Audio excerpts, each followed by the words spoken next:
Pressure's on. Could be able to watch this forever.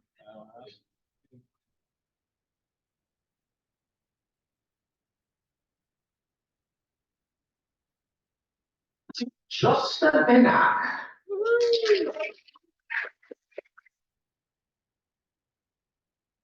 Been going on long enough now to have become a courtly tradition. As we know in tandem, anything that's done more than once becomes a tradition. And this has been going on for nearly 10 years now, God help us all. And yeah, but just for those of you who may not in the audience be familiar with this silly little game,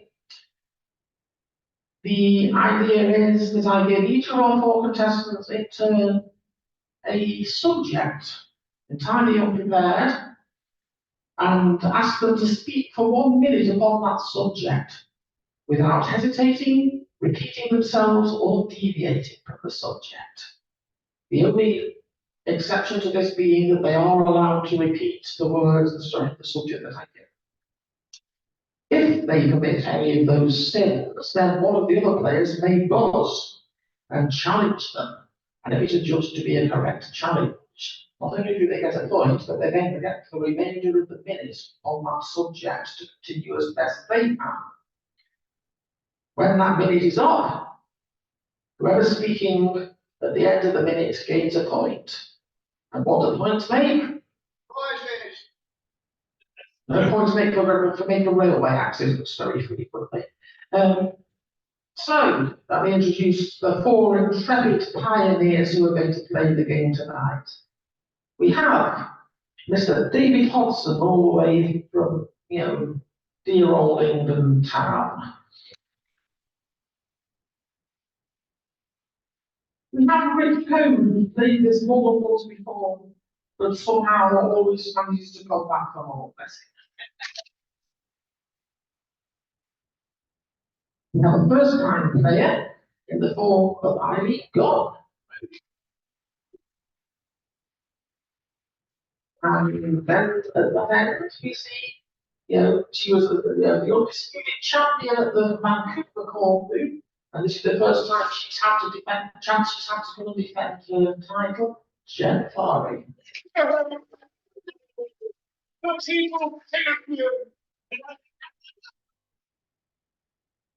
So, since you're sitting at that end, Dave, I'm going to ask you to commence. I would like you to speak, please, for 1 minute upon the subject of, actually, before we start, I'd like each player to give us a sound show of what their buzzer sounds like.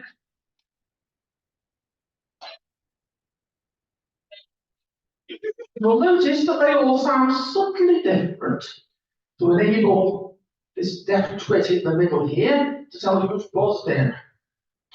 So, as I was saying, Dave Hodson, would you please speak for 1 minute without hesitation, repetition, or deviation on the subject of whatever happened to Baby Jane?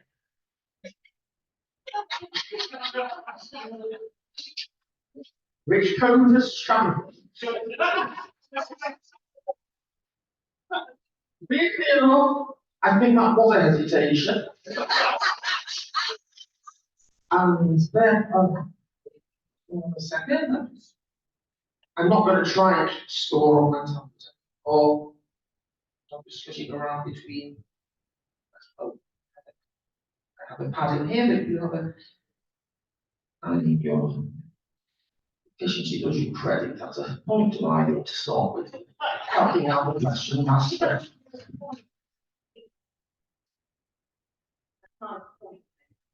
I'm giving her a point, I'm the boss. Rich Combs, do you have the subject of whatever happened to Baby Jane with 55 seconds starting now? Generous shot. It was indeed that was just another hesitation. In fact, this may be the first ever round of just the Minac where nobody ever actually gets a word out about anything. Let's see whether Jen fares any better with 52 seconds on whatever happened to Baby Jane. I have no idea. Are we talking about the Davis movie Baby Jane or is there a song? I don't know, but I'm pretty sure that we lost her. I think that the person probably do something, and then we don't know where she went, and something else. Challenge three. What is your challenge? What do you think? How did she breach the rules of just a minute? I have you asked the question. No, you just have to say, was it a hesitation, a repetition, a deviation? It was Yeah, I think she was definitely running out of steam and into the challenge. So let's give Eileen a point there. And Eileen's got 27 seconds on whatever happened to the Jane starting now. okay, we all know what happened to Jane. I know, you know, everybody in this room knows, but we'll. And the challenge is repetition as well. Jane. No. Yeah, you repeated the word no.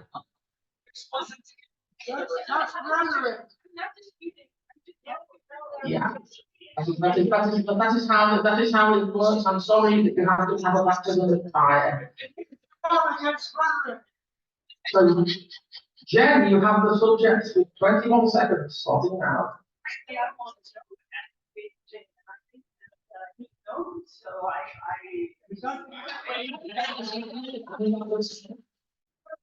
Yeah, that wasn't the hesitation, wasn't it? She spelled over her own words. Another point to Eileen, 14 seconds or whatever happened to Baby Jane starting now. with Sarah. Oh, they lost the challenge. I think, yeah, it was fairly obvious it was a hesitation, I guess. So, Dave Hodson, he started with the subject, he didn't get a word out, but he gets a second bite of the cherry with 8 seconds or whatever happened to Baby Jane starting now. Baby Jane was a shit single by Rod Stewart. Shit Scottish single. You know it, I know it, the audience knows it. A repetition, I believe, of a certain format. Which code, you have a correct challenge, you get a point, and you have 2.5 seconds or whatever after Baby Jane starting now. Oh!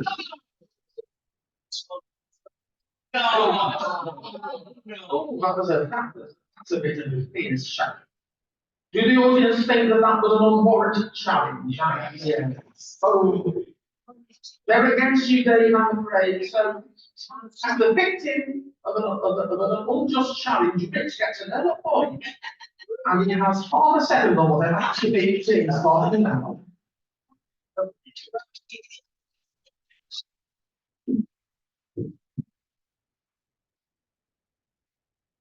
And there we have it. You see how this game works now, I hope.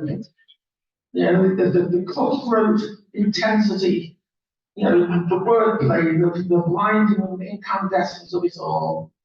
Well, at the end of that round, which was speaking as the whistle went, he gets a point which puts him out in the lead, just ahead of Eileen, just ahead of Jen, and bringing up the rear, Dave. But up next, we have Rich to start. And Rich, I would like you to speak for 1 minute on the subject of. Oh, absolutely.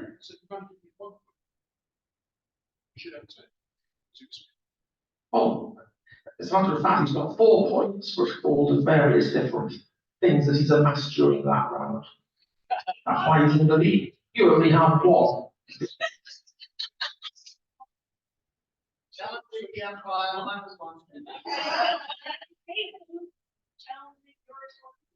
Yeah. I mean, in the absence of the lovely Samantha, I know the score here.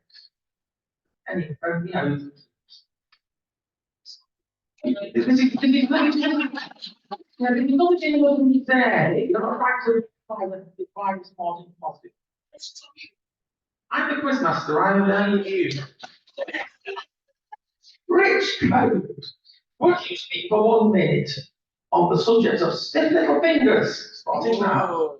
Punk band from Northern Ireland that came up in the 1970s. And released Suspect Device is one of their singles, which our esteemed quizmaster says is one of the greatest things she's ever heard. And she hadn't heard it for a long time until last night when it showed up on the 5 hours. Challenge for Ivy, or was it Jan? Okay, yeah, I think there was a hesitation. You doesn't get away with the repetition of her. Yeah, the audience will all notice. So the point to Jan. This has been an interesting point of order on different things. Yeah. The audience might want to do too. On small words like the and the and her are those kind of things. Those are generally given the nod, yeah, rather than the, otherwise you would never get around the issue at all.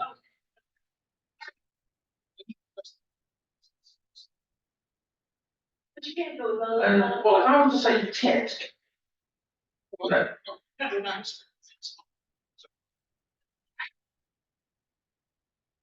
then someone's going to get it back to this case.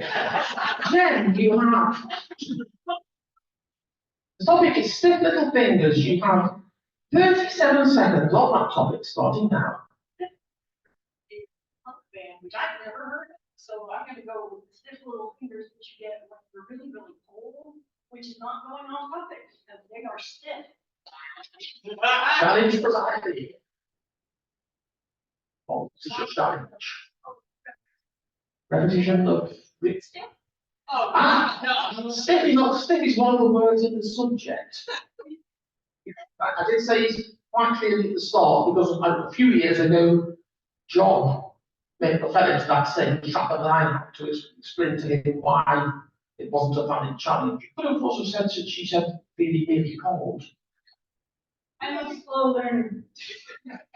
But I'm afraid it's an incorrect challenge. You chose the wrong point to challenge on, so Jen gets a point, and there are 25 seconds left on stiff little fingers starting now. Apparently, our input master really enjoys stiff little fingers. And I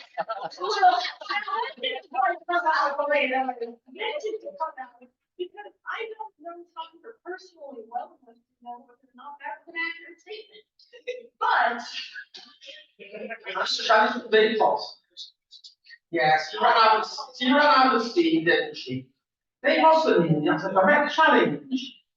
I'm not going to take any issue with that because you have 5 seconds on stiff little fingers starting now. Stiff Little Fingers was a novel by William Burr or something, I believe. Is that right? Why did you do that?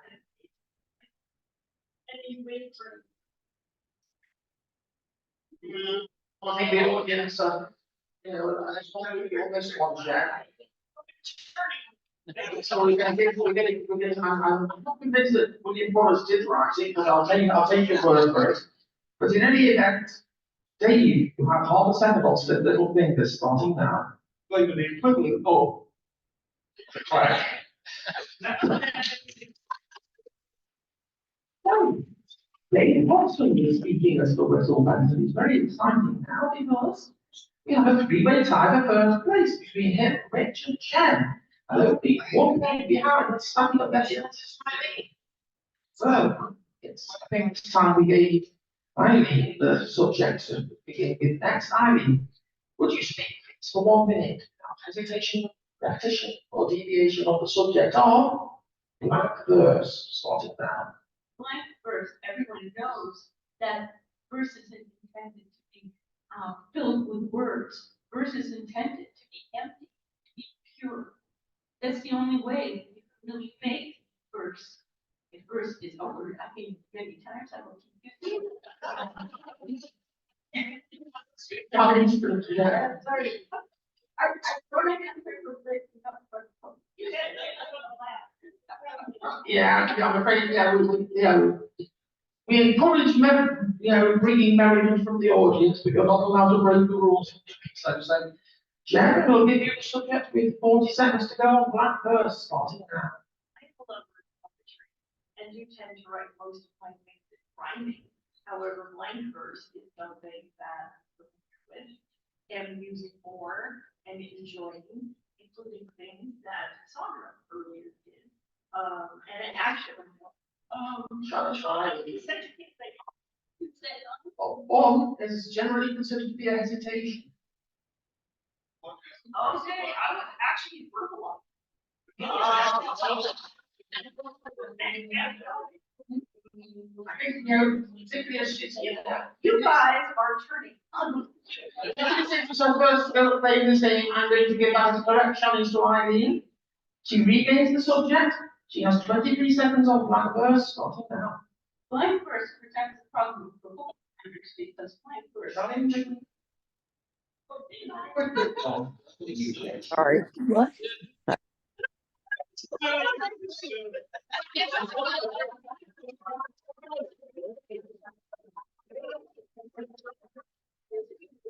For the audience, please turn their cell phones off. That's an incorrect challenge from the audience, and everyone needs to get to know.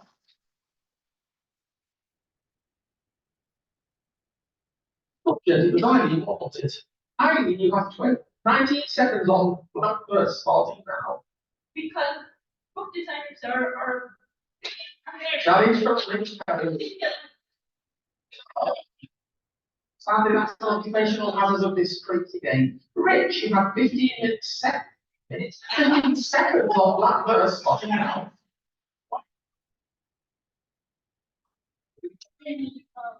Challenge from Jen. Yeah, he completely hesitated there. Jen, you got the subject line, 10 seconds on that verse, starting now.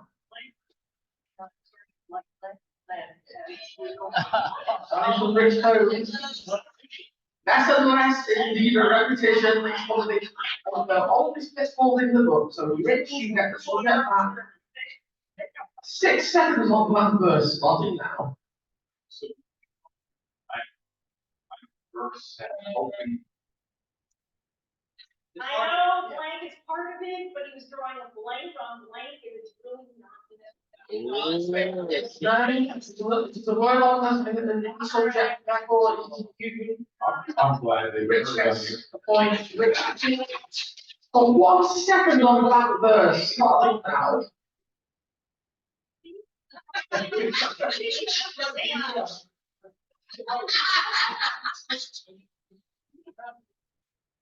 Point to the bottom for a correct challenge. You have half a second on blank verse, starting now. Blank verse, 70.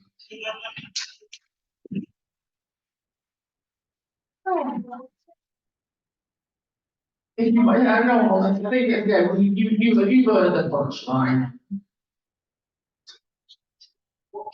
Because all the pages are blank. That was a punchline. Does anyone see which way it went? So that was the end of that round. Dave Hodgson was speaking as the whistle went and earns a point. He's in second place, equal with Jen, fractionally behind Rich, and ahead of Eileen as we go into the next round, which is Jen's turn to begin this time. Jen, would you speak for 1 minute without hesitation, deviation, or repetition on floating points? Starting now. Honestly, I don't even know what floating points are, assuming that they're not stationary, they move. They are points which can be 1, 2, 3 different numbers or the things which we use to count in increments to give some form of something to somebody to let them know that they won, because the floatingness of them has to do with what gets the person to win, because there are so many of them. And that is why the reason that they're floating arbitrarily up and down and moving around, they're not going to be stopped in one position. So therefore, that is why we call them floating points. There are specific instances these things are used. There are reasons that we would put them into practice in different situations. You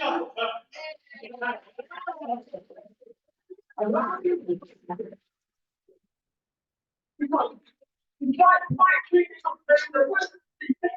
30 points. Jen managed to speak for an entire minute without being challenged. And therefore, she not only gets the point for speaking at the end of the round, but she gains an extra point for that on uninterrupted minute, and that puts her into the lead. Congratulations.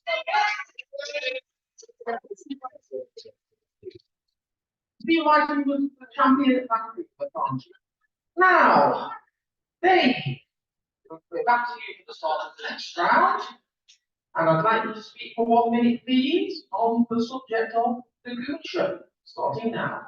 The Goon Show was a BBC radio series started in the 1940s, I believe. Spike Milligan was the Yeah. Yes, you heard a couple of times. We all heard you. Jen, you get the subject and 53 seconds on the Goon Show, starting now. The Goon Show, this entire night is going to be things that I've never heard before, never seen. However, I heard that this is a BBC show that started at some point before I was born and has probably brought joy to thousands, if not millions of people over however many years that it has gone on since it started in the UK long, long ago. It's bonus challenge. Long ago. So easy to fall into that identifier. Which food you made a point for that correct challenge? You made the subject of the Goon Show. 27 seconds to go, starting now. The Goon Show is radio featured Peter Sellers playing an enormous array of characters. Yeah, he stumbled a little over that, so I mean, that's a point to you. 90 seconds are yours to speak on the Goon Show, starting now. And Spike Milligan and other people that are not remembered anymore, but we remember them here on the, oh. They all that one. I think Rich was first, 53. Yeah, Rich, what was your point? It was a repetition, so a point to Rich. And you have 12 seconds on the Goon Show, starting now. Many people do indeed still remember every single who was Yeah? What's he saying? I don't remember yes, it's a, you know, it's a small hesitation, but I think it was a hesitation. So, Jen, you have 6.5 seconds on the Goon Show, starting now. I hear that the Goon Show, and I'm sorry, John Wesley Vernon was speaking right there. I hear that this show. Yeah, you said I hear that. You repeated yourself twice. Yes. And your head down. Lower. Dave Hodgson, you have half a second on the Goon Show, starting now. Michael 20.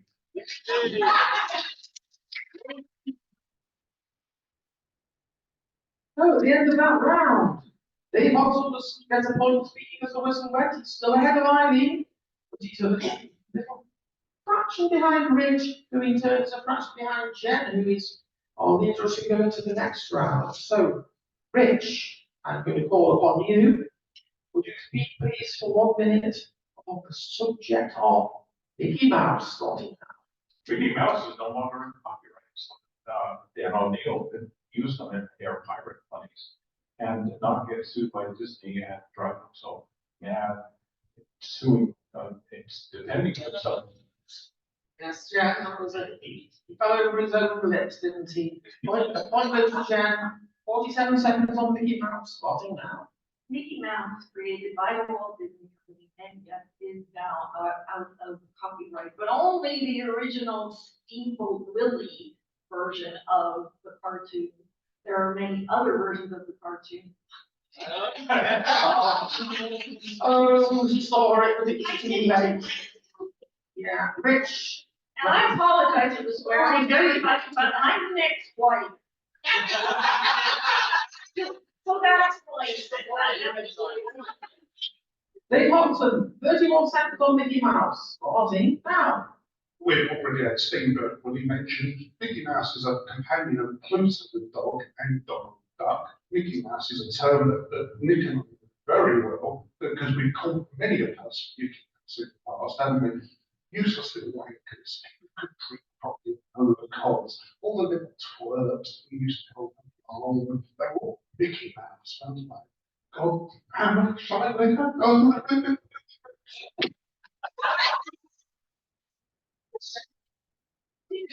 you were just having the head steam off and then you came off the rails, so Jen was the one who really got back at one first.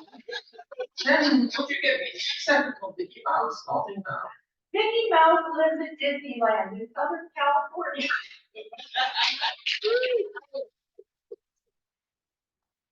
Jen, if you give me the legends now, extending her lead over David Rich and Eileen is still bringing up the rear, but Eileen may get the chance to rectify that because it's her next.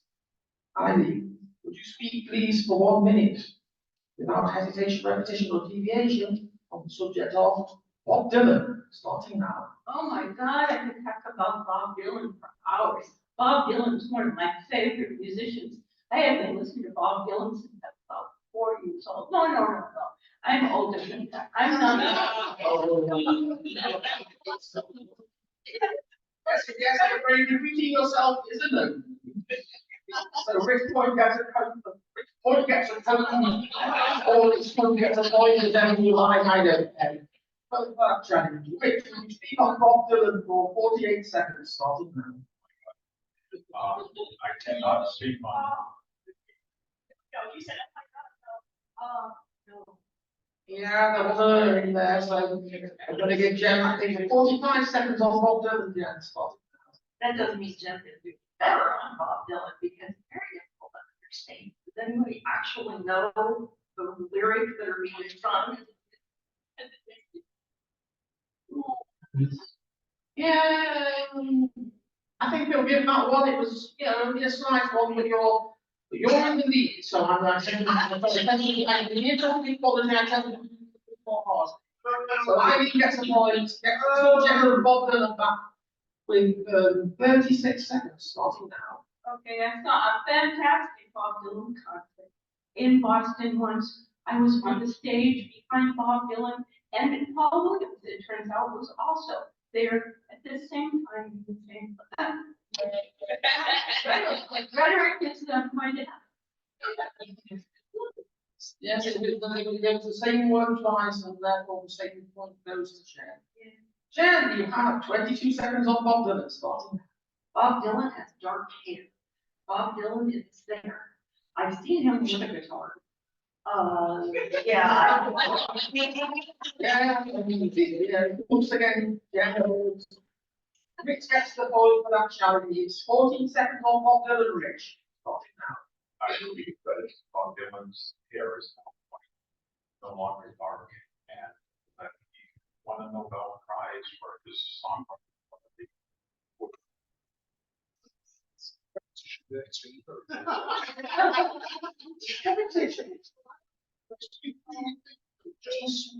Well, yeah, I understand, that you're eager to gain points today, but the human anatomy is such that unless you keep feeding in and out, you're going to die.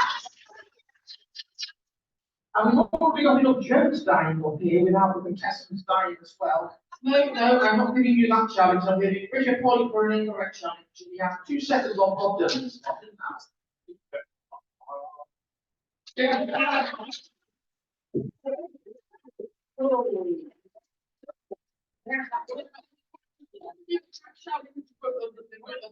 The minute was up before, so Rich 2.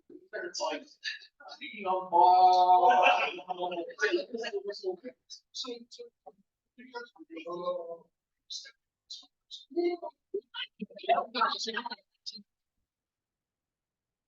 Jen, you're still in the lead. Mitch is, coming behind you in second, followed by Dave and Eileen. And it's Jen's turn to start next.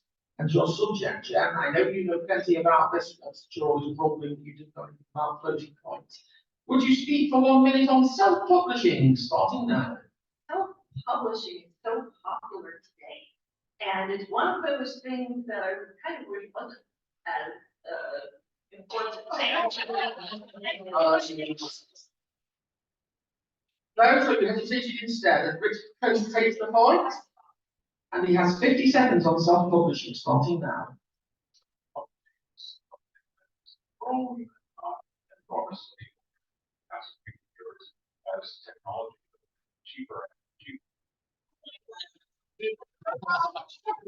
Everyone knows, everyone sees what's happened there, and then Jen, you get that point quite cheap, and you have 39 seconds on self-publishing, starting now. That is something that's on the notes that I know a lot about because I have publishing companies.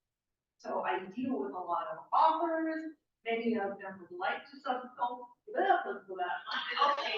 I really get in there. I know, pretty It did indeed, and so I mean, you got a point, you got the microphone, and you get 25 seconds on self-publishing, starting now.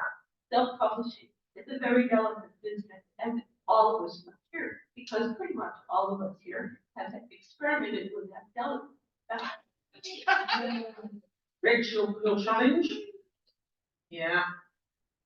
Points to Rich, and the subject goes back to you with 15 seconds on self-publishing, starting now. Self-publishing, was Yeah, you tell them before you even off the starting blocks there. I So had got for other. generally claims the subject. There are 10 seconds on self-publishing, starting now. Self-publishing is different than traditional in that you do it all yourself. There are several different places that want to get you to get, I know I said, oh, okay, so I got it. Yeah, you don't rush you reach the finish line, but you stumbled through it before the trying, so. Yes. Apologies to you. Jen remains in the lead, and we go back to the other end of the panel for the next round. Oh, this is going to be fun. Dave Watson, would you speak please for 1 minute on the subject of death by chocolate, starting now.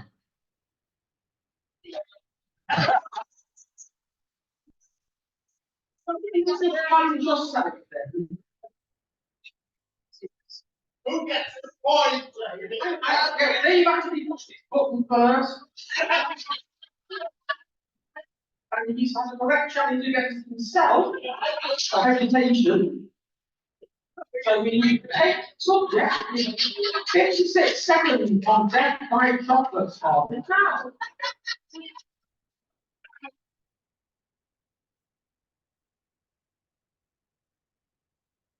Than him next time. Dave gets another point. He has 53 seconds on death by chocolate, starting now.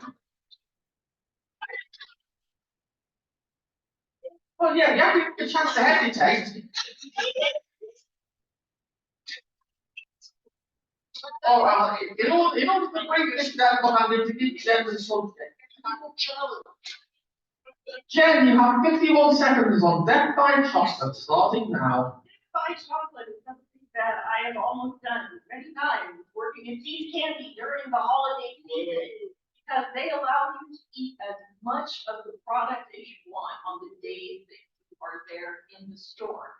So you can go to the cave, pick out whichever ones are your favorites. You're not allowed to open boxes, but you may retrieve a piece of the deliciousness from the case, eat it at your death over many times until you give yourself an absolute killer headache, which I did on more than one occasion. And I worked there during the Christmas season.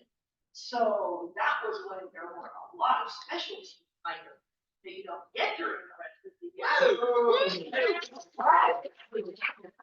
year. Then final shows the way to go. So, for 1.5 seconds ahead of your thoughts. Yeah, you could talk the most arrogant nonsense. As long as you don't wander away from the subject too far, you get to hear the whistle blow. So, yes, Jenny's in the lead still. You did a good job. Yeah, but Jen's still in the lead because she was so far ahead. Anyway, be that as it may, Rich, you were up next, and the subject I'd like you to speak about for 1 minute is mashed potato sandwiches. Starting now.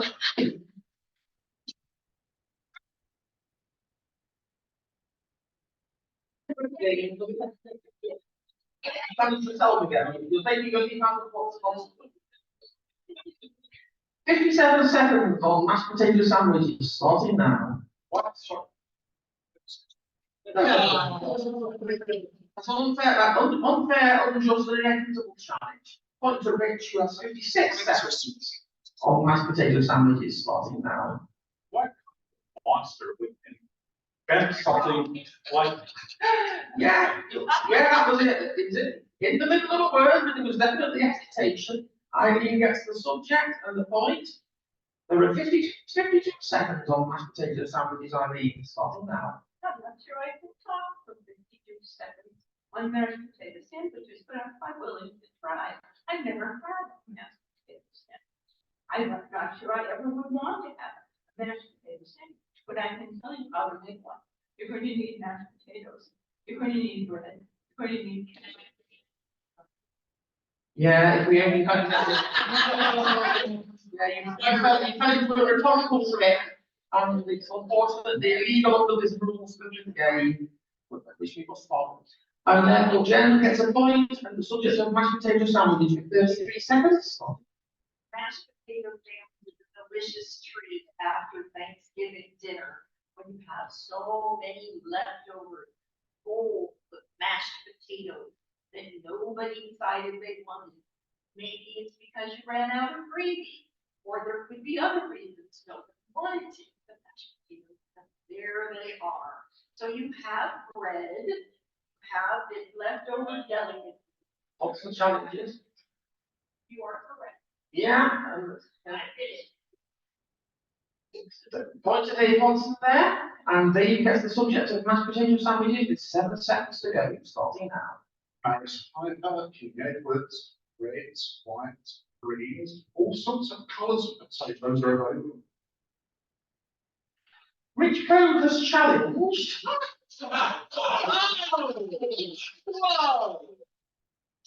What is the challenge, Rich? Well,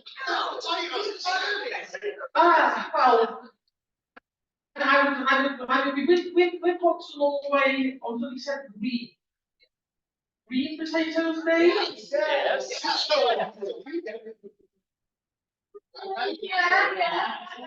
Okay. I will give Dave the benefit of the doubt. I will give him a point for an incorrect challenge. You have 0.1 seconds on mashed potato sandwiches, starting now. So that's going to Dave Watson is really a little bit back. For what he is right. He's still in third place. But you get that I'm going to have to ask you to step outside if you're going to continue such allegations. Right, Eileen, would you start the next round, please? And would you do so by speaking for 1 minute without hesitation, repetition, or deviation upon the Man from Uncle, starting now? The Man from Uncle was one of my favorite TV shows when I was about 15, and I would watch it over. I was trying to say that word again. I was trying to start with rhetorical problems because the Man from Uncle really was a great show. It had everything. It had farm location. It's hard. Yeah, it's had everything, I'm afraid, but unfortunately it had repetition. Jen, you get a subject of the point. You have 40 seconds on the Man from Uncle, starting now. The Man from Uncle was one of those great TV shows that again, I am very targeted. Yeah. Well, we ran out of steam. I didn't get a point. Jimmy, he gave the subject of the Man from Uncle with 30 seconds, starting now. It involved two men who were spies and played tennis professionally. Well, not only was that hesitation, but I think you're thinking about I Spy.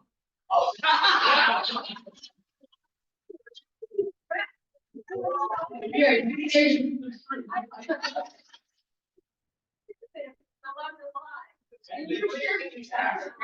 Yeah, but the legal part of the challenge was still correct, so Rich Code kept the subject. 26 seconds on the Man from Uncle, starting now. Solo, played by Robert Vaughn, and Bill Teriyaki, played by Dave Callan. And I remember him in particular because he's very popular.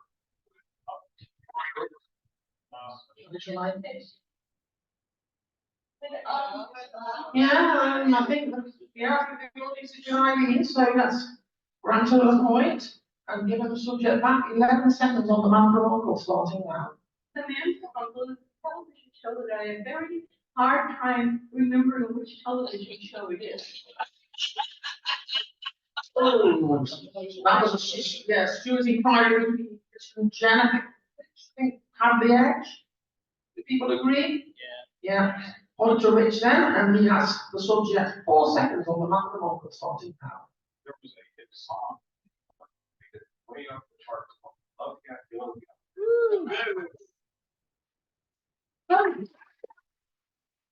Rick Cohen speaking as the little one, he's coming up very fast behind Jen. With, you know, Dave and I need some behind them. It's all to play for, isn't it? Jen, would you please begin the next round? And the subject on which I would like you to speak for 1 minute is grimdark, starting now. Grimdark. Of course, I know everything about Grimdark. She said sarcastically. Why are there so many family things that I don't know about? Grimdark sounds like it's probably a novel, or perhaps it was a graphic book of some kind with many pages that included pictures. Challenge for Ivy. Yeah, I think you're going slow and going really slowly and stop. Eileen, you have 33 seconds on grimdark, starting now. I don't know any more about Grimdark than Jen does, but I'm quite willing to try talking about it to beat the clock, which I still have a good bit of time going to. But I'm going to talk about Grimdark, which is actually a subgenre of a kind of horror fantasy, and I don't write it, so I don't know any more about it than that. I would like to kind of challenge anyone. Jenna's challenge. Yeah, you were building on the high-headed Steve, but then you stumble. So Jen, you get the subject back, about which you know so much. You have 10 seconds on grimdark, starting now. What I hear Grimdark is a subgenre of horror that particular people on this panel don't write, but are familiar with. And I am now.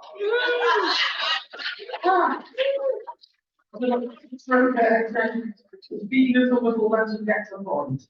She's still ahead of Rich, she's ahead of Dave, she's ahead of Eileen.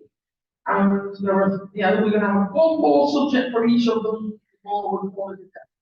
So, Dave, would you please, for the last time, start off the subject for 1 minute? The subject this time for you is Calvin and Hobbes, starting now. Calvin and Hobbes was a newspaper strip by Bill Watterson, I believe. It wasn't my favourite. My favourite was Bloom County. I thought that was really very What's my favorite? Although on the to notice that, but Jen suddenly realised, yeah, that was a bit repetition. So Jen, you get the point, and you get the subject. Yeah, 50 seconds on Calvin and Hobbes, starting now. Calvin and Hobbes actually is boy. Have you seen how many of the vehicles have those vinyl flames on the back that have Calvin standing there and he's peeing on something? Why is that happening? I'm assuming it was in one of the scripts once, perhaps, but this is a young male person who has his friend, feline, wild animal, and they have many, many adventures. Challenge. Yeah, that intensifies, not you again, then. So, point to Rich Code. You get the subject of Calvin and Hobbes with 15 seconds to go, starting now.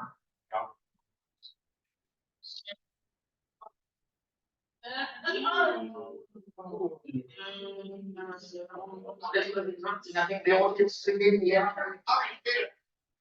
Rich Code, the point for an incorrect challenge there. You take the subject of Calvin and Hobbes. 12 seconds, starting now.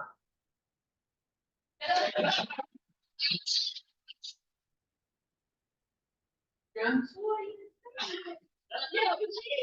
Yeah, you didn't say anything of my definition, that is a hesitation. 9 seconds on Calvin and Hobbes for Jen, starting now.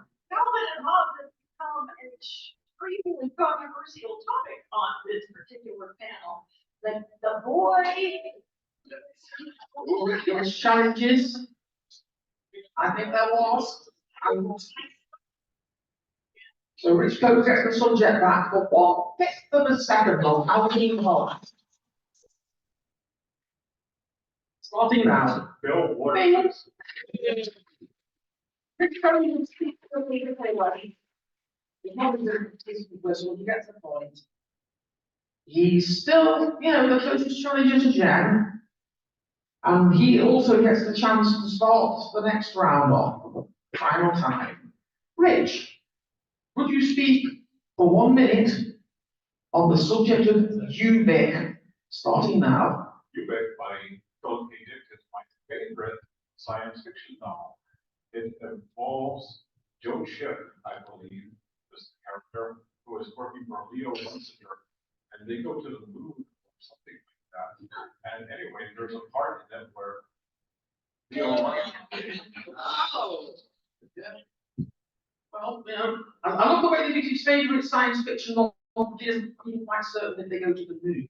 Yeah, as a point to Jen gets the subject of Ubik with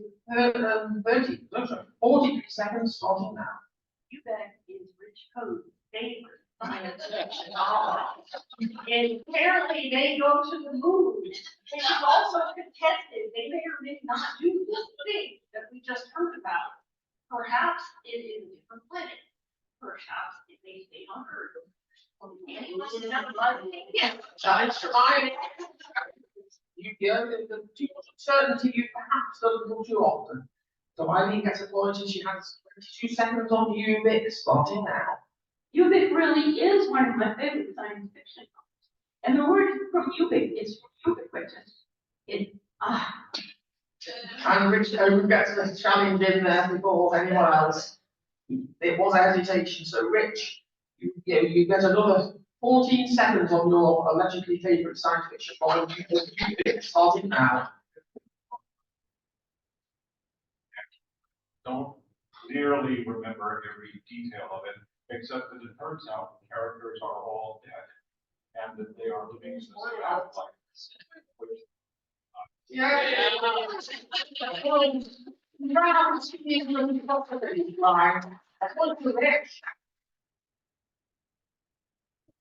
And with 2 rounds to go, he is snapping at Jen's heels, 1 point behind.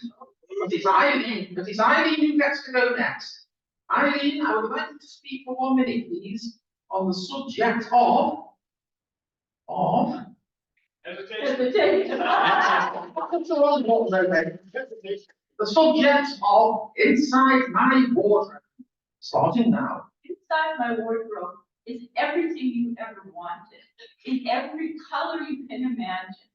Purple, green, yellow, red. There were shoes, there were coats, there were little tiny accents. Yeah, they're all just, It's a classical education, is the way needed this.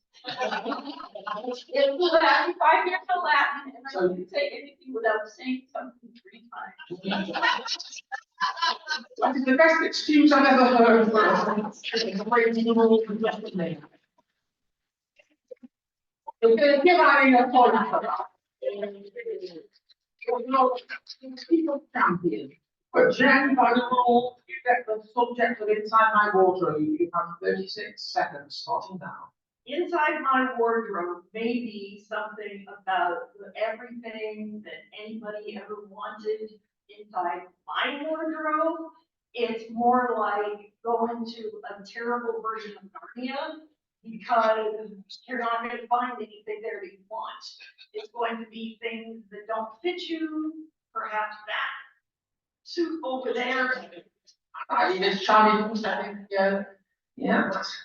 Point to Eileen. And Eileen, you have 21 seconds on Inside My Wardrobe starting now. Getting back to my wardrobe is fantastic. Inside it, you can find boxes filled with masks made by Leslie Watt, a remarkable Norwegian mask maker. I'm trying to tag for that. And keep going, please. And people are trying to fit. All the rule or everything you have. You know what's Rich's word over you say. You get the subject of inside my wardrobe. It's 6 seconds, starting now. Inside my wardrobe sounds like 80s, Irene, you sort of pass this finger. Yeah. Masks are made by Leslie Watt. So you get a point. You have 1 second on inside my wardrobe, starting now. Masks made by Leslie Watt. Who made most of I don't even know you. I think you at the end of that round. Take your top. And she has thrust her way dynamically ahead of Dave Watson to claim 3rd place. 2nd place is Rich Cove. And ahead of him by 1 point as we enter the final round. And everything to play for is Jen. And Jen, would you begin the final round on the subject of Happy Little Bunnies, starting now? Happy little bunnies, that sounds so wonderful. And why do I have the feeling that it's something where they have claws and fangs that you don't know are there until you go to bed, and then they come out and they're in your nightmares. Just for Eileen, yeah. I think you're getting back to Grimdark there. Yeah, that's correct challenge for Eileen, and she gets the subject of Happy Little Bunnies for 44 seconds, starting now. We have many happy little bunnies in our yard. They come from who knows where. The garage is not where the bunnies are coming from. The Which challenges them. You take the subject of Happy Little Bunnies, you have 33 seconds, starting now. don't believe that my backyard has happy little bunnies in it, because I know where she lives. I can't imagine that the happy little bunnies, capital L in Seattle, which, That's Eileen, yeah. That's hesitation, I think, yeah. Point for Eileen, who is starting to wrap them up, you know, she's finally getting into her groove. With 20 seconds on Happy Little Bunnies, starting now. I want to defend the bunnies in my backyard. Yes, I live in the city. I'm not ashamed. I live in the city and Oh, a fatal repetition again, that rhetorical device. Point to Jen, who has 14 seconds on Happy Little Bunnies, starting now. the happy little bunnies are not the ones that you find at Easter time when you what? I think it was.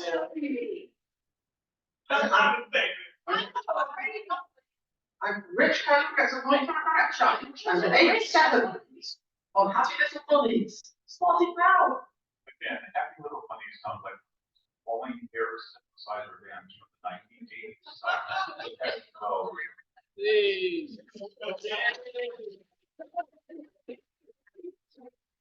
Okay. Oh, I didn't get. Let's have Irene's punchline, and I'll give you the final scores. I never heard a tip from just as good from 221 because I can't resist mentioning the fact that I do have bunnies in my backyard and we call them all Richard. There we have it. So, Dave Hodgson, who's not played the game before, did very well to finish in 4th place. I played this last year in bloody golf last year. Well, that shows how memorable you were, doesn't it, Dave?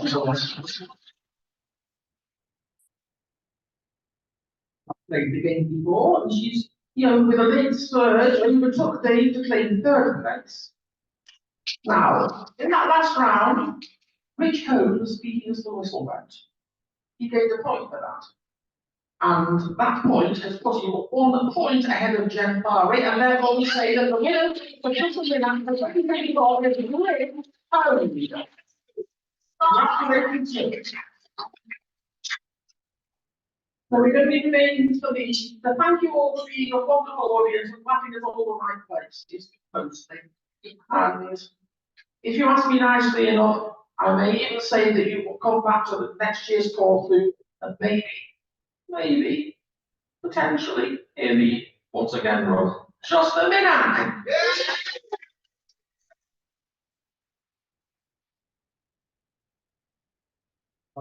Well.